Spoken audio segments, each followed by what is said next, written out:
Hello, আমি দীপু চক্রবর্তী, দীপু দা pharmacist. এখন আমার হাতে দেখতে পাচ্ছেন তো অ্যান্টাসিড সাসপেনশন, এই যে ল্যাবে এতক্ষণ ধরে এটাই বানাইছি। তো এখানে যে মেইন বিষয়টা সেটা হচ্ছে এটা সাসপেনশন। এই জন্য এটা খাওয়ানোর আগে অবশ্যই ঝাঁকিয়ে তারপর খেতে হবে। ছোটবেলায় একটা গল্প শুনেছিলাম যে এক লোক সে ঝাঁকাইয়া খায় নাই, তারপরে সে হচ্ছে খাওয়ার পরে সে নিজে লাফাইতেছিল যাতে পেটের ভিতরে এটা ঝাঁকা হয়ে যায়।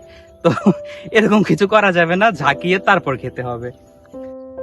তো এই অ্যান্টাসিড সাসপেনশনে আমি মেইনলি ইউজ করেছি অ্যালুমিনিয়াম হাইড্রোক্সাইড। আরো কিছু জিনিস ইউজ করা যায় যেমন ম্যাগনেসিয়াম হাইড্রোক্সাইড। তো এই ক্ষেত্রে একটা সমস্যা কি, অ্যালুমিনিয়াম হাইড্রোক্সাইড ইউজ করলে কনস্টিপেশন হতে পারে। আবার ম্যাগনেসিয়াম হাইড্রোক্সাইড, শুধু যদি ম্যাগনেসিয়াম হাইড্রোক্সাইড ইউজ করি তাহলে লুজ মোশন হতে পারে। এই জন্য মেইনলি বাজারে যে ওষুধগুলো পাওয়া যায় সেগুলোতে অ্যালুমিনিয়াম হাইড্রোক্সাইড আর ম্যাগনেসিয়াম হাইড্রোক্সাইড দুইটাই কম্বিনেশন আকারে থাকে। আরও যেটা ইউজ করেছি সোডিয়াম কার্বক্সিমিথাইল সেলুলোজ, যেটা সাসপেন্ডিং এজেন্ট হিসেবে থাকে। সাইট্রিক অ্যাসিড, এটা একটা অ্যান্টিঅক্সিডেন্ট। তারপর sodium salt of methyl paraben, যেটা প্রিজারভেটিভ হিসেবে আমি মেইনলি ইউজ করেছি।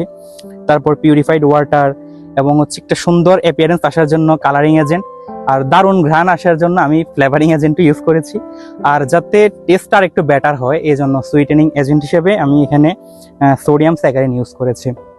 তো মেইনলি ইন্ডাস্ট্রিতে এই জিনিসগুলো দিয়েই আর কি এই সাসপেনশন, অ্যান্টাসিড সাসপেনশনটা বানানো হয়।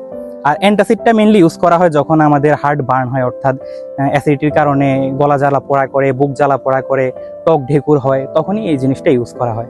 তবে এখানে একটা ইম্পর্টেন্ট ব্যাপার হচ্ছে অ্যান্টাসিড আর হচ্ছে কিছু অ্যান্টিবায়োটিক রয়েছে যেগুলো একসাথে খাওয়া যায় না। সেক্ষেত্রে অ্যান্টাসিড এবং অ্যান্টিবায়োটিক খাওয়ার ক্ষেত্রে 2 থেকে 3 ঘন্টা গ্যাপ রাখাই সবচেয়ে ভালো হয়। সো থ্যাংক ইউ, আজকে এই পর্যন্তই।